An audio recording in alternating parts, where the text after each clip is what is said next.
مسلموں کی مجلس ایک جگہ لگی تھی. ایک مولانا اپنی تقریر پڑھ رہے تھے. مسلمان سب ٹوپی لگائے، بیچ بیچ میں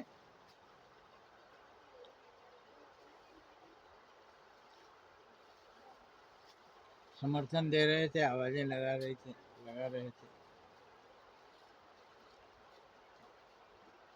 ہم چھوٹے تھے، ہم بھی سن رہے تھے، کیونکہ لاسٹ میں لڈو ملتا تھا، اس لیے بچے اس لیے لگے تھے. ان کو سمجھ میں کچھ سنتے تھے، کچھ سمجھ میں آتا ہوگا، لیکن مین مقصد وہ اپنا مٹھائی کے لیے کھڑے تھے.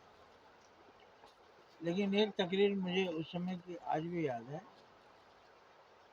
جس کو میں اس سمے بڑی شردھا سے سنا، اور بعد میں دیکھا کہ کیسا گمراہ کیا گیا. اے مسلمانوں، اگر خدا تم سے پوچھے گا تم نے یہ گناہ کیوں کیا، قیامت کے دن پوچھے گا. خدا پوچھیں گے کہ تم نے یہ گناہ کیوں کیا. کوئی بھی پوچھتا ہے، بھائی باپ اپنے بچے سے پوچھتا ہے تم نے یہ گناہ کیوں کیا. وہ تو بہت بڑا باپ ہے، اللہ مالک ہے، کچھ کام دے کے بھیجے ہیں، جانے پر تو پوچھیں گے. لیکن مولوی صاحب کا جواب دیکھیے، تو تم چلا چلا کر کہہ دینا اے رحیم تیری رحمت کی بدولت میں نے یہ سب کیا. خدا بولیں گے ارے معاف کرو، یہ پاک بندہ اپنا بندہ ہے، میری رحمت کی بدولت اس نے یہ سب گناہ کیا ہے، اس کے سارے گناہ معاف. یہ بات سمجھ میں آتی ہے؟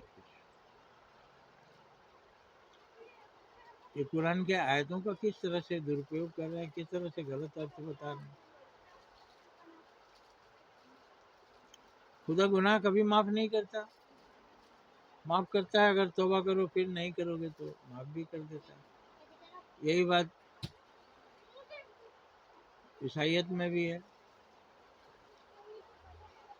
بھگوان کے سامنے اپنے گناہ قبول کرتا ہے، سناتن بھی آئندہ کبھی نہیں کروں گا، معاف کر دیتا ہے، سب مان کے چلتے ہیں. گیتا میں لکھا جو کچھ کرو مجھے سمرپت کر کے کرو، تمہیں کوئی بھی پاپ نہیں لگے گا. اب اس کا ارتھ ہم یہ نکال رہے ہیں کہ ہم جتنا چوری ڈکیتی کریں سب اسی کے نام پر کریں اور وہ معاف کرے گا. جیسے یہاں تھانے دار کی طرف سے پرمیشن لے کر ڈکیتی کرتے ہیں تو تھانے دار کا حصہ پہنچا دیتے ہیں، تھانے دار کچھ نہیں بولتا، بچانے کی پوری کوشش کرتا ہے. اور کوئی بولتے ہیں اس میں چین بنا ہوا ہے، سپاہی کماتا ہے تھانے دار کو کچھ دیتا ہے، تھانے دار نے کچھ بولتا، تھانے دار کماتا ہے مہینے میں کچھ بیچتا رہتا ہے ہفتہ اپنے اوپر کے ادھیکاریوں کو، تو اوپر والا بچاتا ہے.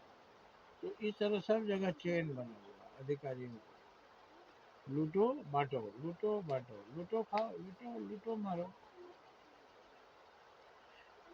لیکن خدا کو کوئی خرید نہیں سکتا، خدا کو کوئی گمراہ بھی نہیں کر سکتا. ایسا تو آپ مانتے ہیں؟ آدمی ہے بکتا ہے، خدا تو بکتا نہیں. تو اس کا مطلب کیا ہوا، جو نشکام کرم میں شری کرشن بھگوان نے کہا جو کچھ کرو مجھ کو سمرپت کر کے کرو. اسی طرح سے قرآن کی بات ہوگی، جو کچھ کرو اللہ کو سمرپت کر کے کرو، تو اللہ معاف کر دے گا. اب اللہ کو سمرپت کیا کریں، ہم کہیں بھگوان کو ہم کیا سمرپت کریں؟ پھول، اچھت، جل. بھگوان کو پھول چڑھاتے ہیں نا، کچرا تو نہیں لا کے چڑھاتے ہیں. تو اللہ کے نام پر جو کریں گے وہ اچھا ہی کرنا ہوگا.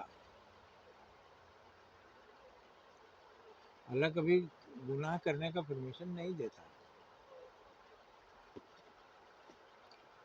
پھر جانے انجانے کوئی گناہ ہو گئی اچھا کرتے کرتے کبھی تو وہ معاف کرتا ہے. انجانے میں تو کسی کا پیر لگ جاتا ہے تو پرنام کرتا ہے، تو سامنے والا بولتا ہے کوئی بات نہیں سر، آپ نے کوئی جان بوجھ کے تھوڑی نہ.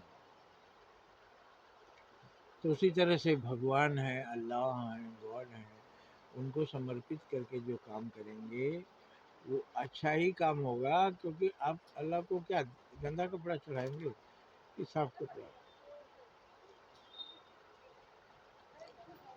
تو اچھا ہی جب چڑھائیں گے، اچھے کرم کریں گے، اس کا نام لیں گے تو اچھا کرم کرنا ہی پڑے گا، کیونکہ آپ کو پتہ ہے کہ برا کرم کرنے سے وہ ناراض ہوتا ہے۔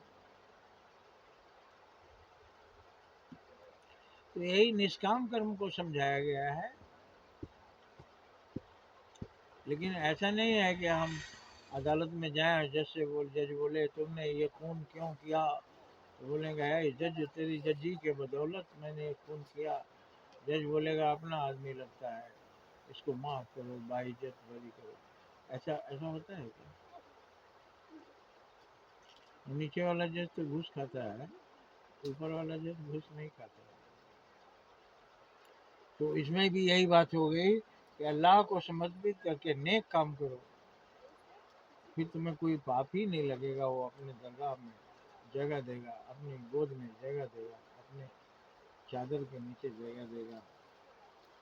تو جو کچھ اللہ کے نام پر کرو اچھا ہی کرو، اللہ کے نام پر برا مت کرو، کیونکہ برا کرنے کا اجازت اللہ نہیں دیتا۔